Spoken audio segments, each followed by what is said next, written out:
mon humble avis, c'est trop tôt pour apprécier l'impact de cette loi sur la vie économique de la Centrafrique, dans la mesure où, pour le moment, il n'y a que le Salvador en Amérique latine qui a adopté le Bitcoin comme monnaie nationale.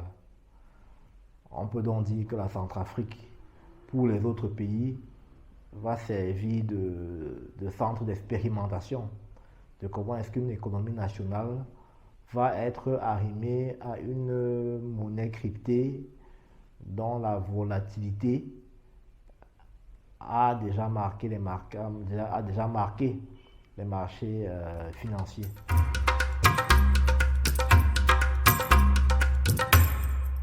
Ce qui est évident, c'est que pour qu'une monnaie cryptée se déploie dans un pays, il y a besoin d'un minimum d'infrastructures technologiques viables. Or, les toutes récentes informations sur l'environnement technologique en Centrafrique nous font savoir qu'il y aurait dans ce pays en moyenne 1,6 million de téléphones portables qui circulent pour une connexion Internet dont le débit n'est pas très élevé, ce qui, ma foi, poserait problème face à une technologie blockchain qui est considérée comme étant énergivore.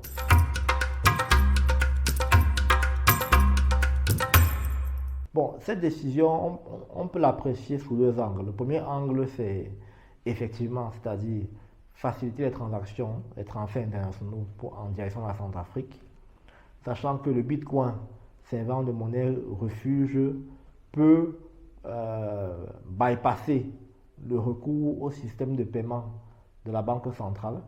Du coup, tous les acteurs ayant besoin de transférer des devises en Centrafrique pourront le faire à travers le Bitcoin. L'autre aspect sous l'angle duquel on peut apprécier cette décision tient évidemment compte de l'environnement politique international, avec le conflit entre la Russie et le monde occidental autour de l'Ukraine. Il se pourrait que la Russie cherche un allié disposé à utiliser le Bitcoin comme monnaie refuge. N'oublions pas que la Russie actuellement est presque la deuxième place financière ayant le plus recours aux crypto-monnaies.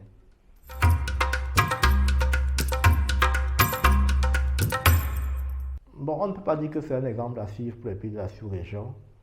On ne peut pas dire que ce n'est pas un exemple à suivre, dans la mesure où on n'a pas encore apprécié l'impact positif de cette décision, aussi bien sur les politiques gouvernementales que sur la capacité des acteurs économiques privés à se mouvoir.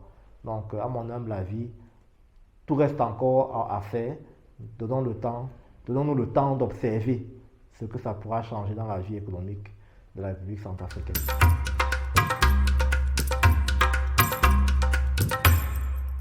Alors, ce qui est sûr, c'est que le recours au Bitcoin comme monnaie refuge va permettre le déploiement d'applications ou bien de technologies blockchain en République centrafricaine. Et ce déploiement, il va sans dire qu'il va favoriser une plus grande transparence dans la gestion des ressources, il va favoriser une plus grande circulation de l'information, il va sans doute aussi favoriser une plus grande implication des populations qui sont exclues du système bancaire classique.